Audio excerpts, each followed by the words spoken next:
Any comments? Or 4 of the 9 are no longer alive of the people who spoke since the making of that. Except no, Virginia had died. That film of Virginia Baptiste, the first woman who spoke, Virginia had died. That was from a previous film. She had died in 2004. She had led a lot of the protests in Cranbrook against the Catholic Church, and they had surrounded the Catholic Church one Sunday morning because the priest inside had abused her as a little girl. When the priest saw them coming, he ran out the back door. He literally lifted his robes and took off out the back door. And she always thought that was a personal victory. And but anyway, the Oliver police had grabbed her son, beat him up a lot. She got a lot of harassment over what she was doing.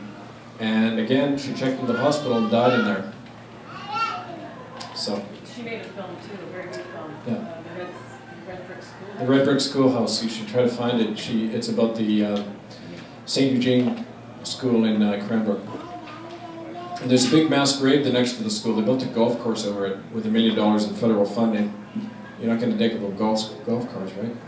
You said you spoke at a Catholic school. How did that conversation, or how did you come to speak there? Did somebody bring you there, or did you? Yeah, the teacher. She brought me in, and with the help of 2 other teachers. Was that school in Ontario or in British Columbia? It was here, just north of Toronto. Yeah. Do you mind if I ask what school it was? It was Markham. It was Brother Andre School, and there's 3 teachers in there who are very much want to get involved in this. So, yeah. Yes.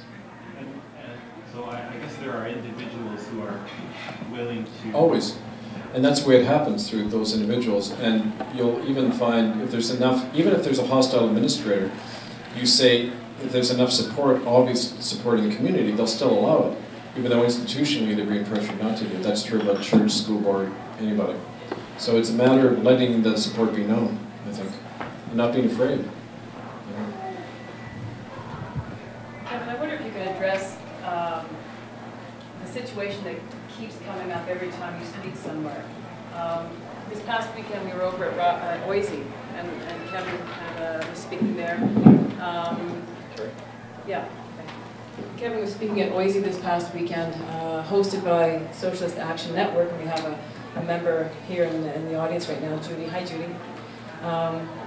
Anyway, so after many of these events, you always hear back from somebody saying, oh, that Kevin Annett, yeah, we've heard of him, or somebody just passed information on to me about Kevin. Maybe I shouldn't have come to hear him speak. And what you hear is that he's that guy who takes people's stories without their permission, and he's making a load of money off it. So I just got one of those today from one of the people that we met this past weekend, and she said, so what do you think, Carrie? And I haven't emailed her back yet, but I'm about to respond with, well, this is what we addressed at the meeting. You're going to hear this with Kevin's name. People are trying to quiet him. So if you could just address the fact that you have letters from Harriet, from everybody. Yeah. Well, I try not to get into a self-defensive mode, because part of the purpose of a smear campaign is to get the person so self-defensive and paranoid. I don't know if you remember Lenny Bruce back in the 60s, but he got so paranoid, and the cops were silenced and they'd arrest him in the middle of his comedy routine. But by the end of his career, he was reading the court transcripts during his comedy act. And it was important to him, but nobody else gave a shit, right? So, like, you can't take yourself too seriously in this, right? So I try not to. Like I say, people are totally free to have different opinions and think I'm full of shit, that's fine. But base it on evidence and fact. Don't base it on a hearsay and make-believe that the RCMP concocted somewhere, right? Or government-funded native chiefs. Here's one of the letters I got. I was just in Ganawake, and Cheryl Dibo of the Bear Clan gave me a letter. Actually, they presented me with the, there's a picture of me getting the two-row wampum. I keep saying 2 rows, sorry, it's 2-row wampum. And this flag represents it, and it represents the original treaty signed between the European powers and the indigenous nations that were abrogated by the Europeans.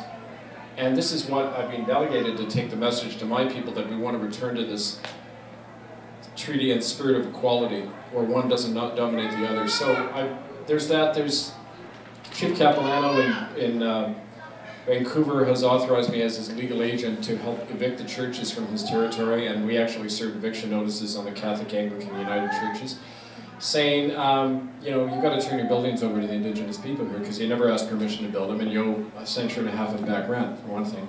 And so it's actually a creative moment. Instead of just seeing this as adversarial, say to the churches, okay, open them up now and do what you're supposed to be doing as churches, you know. And that the Indigenous people know this. Most of them are suffering on the ground, so they all need, what's the one thing you need is a community group, space to meet in. All of this thing can be worked out. You know, there's a way of co-managing any situation, but there has to be full disclosure, and we have to be held accountable under our own laws of morality, first of all. You know, we need a Nuremberg trial here in Canada, and that's what I keep saying to people. But there's a lot of Indigenous support for this work on the ground, but where you're hearing this from, and there's, like I said, there's no common agreement in the Native community about this. The criticism of me tends to come from bad council chiefs and those who may be, and sometimes are implicated themselves in crimes in the residential school. And if you watch the film, Harriet and others describe how this divide and conquer system worked, where the chiefs were selected, the people who became chiefs were targeted at a young age. These are the kids who collaborate. These are the ones you can protect and give a better education, we groom them. It happens all over the world, you know. So, I mean, that's not surprising in a way. But like I say, just deal with the facts and what you can prove. It's like when I met Noam Chomsky in Boston, and I asked him about this stuff, and he said, well, the FBI started this thing in the 60s where they said I was sleeping and doing drugs with grad students. And I was asked about that on CBS, and I just said, well, show me the evidence. And it stopped. So, show me the evidence. And it's not as if you're the one that's been out there raping these children and instituting this whole system of residential school. It happened long before you arrived, and it stopped. Hey Kevin, can I say something about what you suggested about the band council system? So it came into play 1924, October 25th, with the Indian Advancement Act by the author of genocide, Dr. Campbell Scott. And he turned all the reservations into reservations. There were no reservations. And he put fences up around. They're all prisoner of war camps. That's what they are still. But you look at the Bandestands and the homeland governments in South Africa, it was modeled on the Indian reservations in Canada. We all know that. Hitler did exactly with his Jewish residential schools, just modeled after ours. They turned into concentration camps, so was ours. They were the death camps. I think there was a question back there. Yeah. Victor. You know those demonstrations that were going on? Well, I know that, just one thing on that, and I'll let other people speak, that for one thing, the Catholics have been they're the obvious enemy. I mean, they've been under attack a lot in the media. They've got a lot more to deal with historically. They set up the models of the residential schools. They ran most of them here in the country. And there's also a real defense. I found the same thing in Vancouver. When we go to the Holy Rosary, Ricky there, a woman spat in his face. A guy came up and went like this to us. I mean, it's more overt, the anger and rage. Now, that's not to say that other people in other churches don't have the same attitude. I think for some reason the Catholics feel free to express it. But I don't want to get too much into saying this denomination is worse than the other, because the reality is that the whole culture produced this, the kind of the Christian conquest culture produced it, whether it's Protestant or Catholic. Both of them are responsible, and we need to keep going back to that point of them. In my own family, like my relatives in Toronto here don't tend to speak to me when I come to the town because I'm too, you know, they like their Anglican church too much, you know, they don't want to have to read it, so they just would rather ignore me. But they often say that when, you know, and other people, like, it's not our fault, it was our parents who did it. Well, the first thing I said is we live off the avails of genocide here. I had the chance to go through what I went through and get a better education because of what my people did and how they took this land. First of all, that's just a fact. Second, it's carrying on. And thirdly, ignorance of a crime is no defense under the law. So you could be part of something, and if you continue to be colluding in it, then you're guilty. And either that's paying taxes or whatever. So really, I want to keep going back to this broader issue of this tribunal we're doing and the relevance for all of us about it, because under international law, you're obligated not to pay taxes or obey a government involved in crimes against humanity or illegal wars. That's called the Nuremberg Legal Standards that the UN adopted in 1950. So Canada, which is engaged in an illegal war in Afghanistan and now in Libya, engaged in that, attacking a non-belligerent country. It doesn't matter what you think of Muammar Gaddafi, it's a non-belligerent country, and that's what we tried the Nazis for at Nuremberg. Not for genocide, we tried the Nazis for committing a war of aggression. Well, since we're doing that, Chomsky has this line, if we applied the Nuremberg laws to ourselves, every American president since Truman would have to be hanged. And it's true in Canada too, that if we're going to apply the same legal standards, then we are under that judgment and we're all free of an obligation to our own government. So then you have to ask yourself, what are you going to create in its place? And this is the issue before us now. This is not going to be solved with an apology, with talking to the right MP, with getting the churches to get on board with this. That's not going to change anything over the long run. We're in a planetary crisis now, people. We all know that. We know the radiation coming down on us. We know this is all a sign of something, a great ending. And I have to deal with death and dying all the time as a minister and just as a human being. And I realize this is more and more the issue to me, the issue of death and dying here. Because we're seeing the death of a culture, and that's our culture. Our culture's dying. And the question is, how are we going to deal with that death? Like with an individual, I say, and I often saw this in Port Alberni hospitals, when a white family was dealing with death, there was total denial. I remember one case, this woman was on her way out. She had terminal liver cancer, and she was going to die. She, in fact, died 2 days after I was there. And the whole family was saying the same thing to her.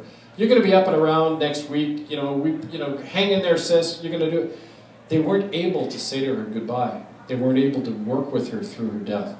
And yet the native family, and I had the same experience that same week, they were all there, little ones right up, and they were all wailing and mourning and saying goodbye and remembering with him. And he was an elder. It was actually Alfred Keatler, who was the first guy ever to speak in my church. He stood up and said the prayers. Alfred was dying, and it was beautiful. I mean, they helped him through it, and I think this is what we need to do with one another. We've got to realize we're dying.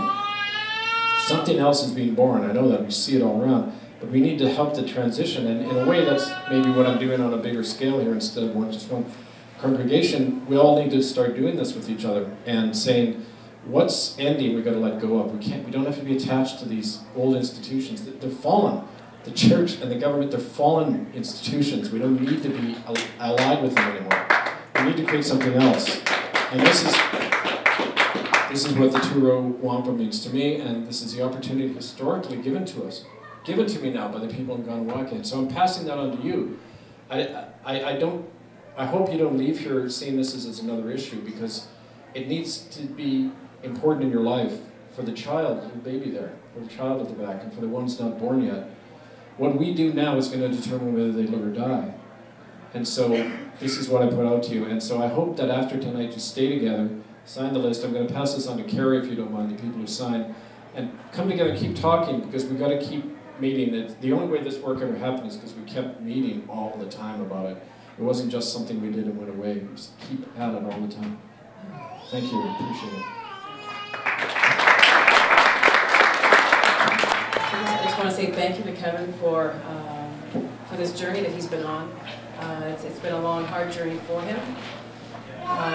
It's now something that we all have in us to talk to other people about. Because it doesn't end here, as Kevin was saying. We need to keep carrying on with this. Kevin only lives in one place, he's only one person, but we are many. The old G20 slogan, they are few, we are many. So we can do this, we can carry this on. Thank you.